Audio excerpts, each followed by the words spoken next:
Olá pessoal, aqui Babaca Yodê, para mais um vídeo do nosso canal. E hoje vou fazer um vídeo um pouco diferente para vocês. Vou fazer em formato de aula para vocês, para entender um tema que é muito complexo na cabeça de vocês, onde muitas pessoas fazem muita confusão sobre esse tema. Eu irei explicar para vocês de forma bem simples, tá?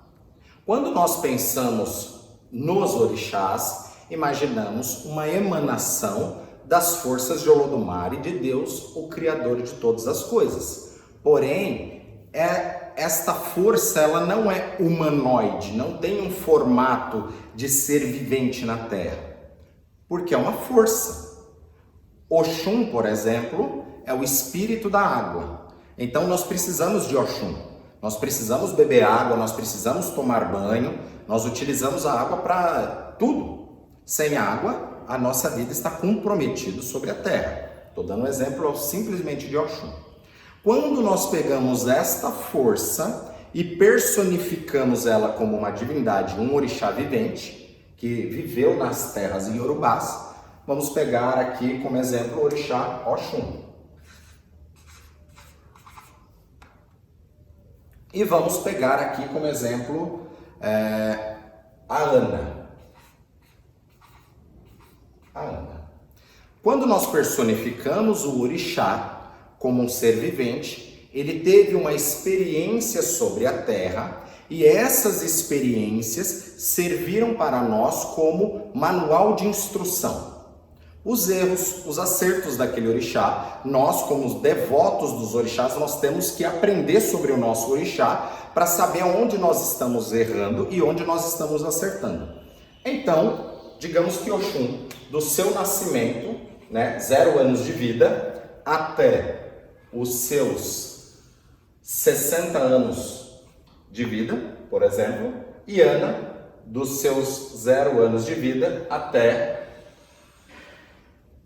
seus 60 anos. O decorrer da vida teve experiências, erros e acertos em todos os aspectos. Esta pessoa não chega no fim da vida sendo a mesma pessoa. Porém, essas experiências é o que nós vamos chamar de qualidade dos orixás.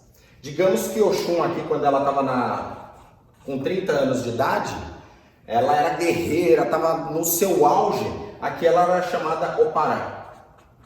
Que aí vão falar que é uma qualidade de Oxum que é misturada com Oiá ou Inhansã, isso dentro do culto afro-brasileiro. Às vezes vai montar Oxum, vai até montar Oiá junto, esses orixás vão comer junto porque se trata de Oxum Opará, que é a Oxum guerreira, que era ali aquele momento da guerra de Oxum. Por isso que fala que o temperamento das pessoas de Oxum Opará são mais bravas, tá? Aí nós pegamos, por exemplo, uma outra fase de Oxum, que seria Carê, um exemplo. Por exemplo, aqui ela estava com 30 anos, digamos que com Carê ela está com 40 anos.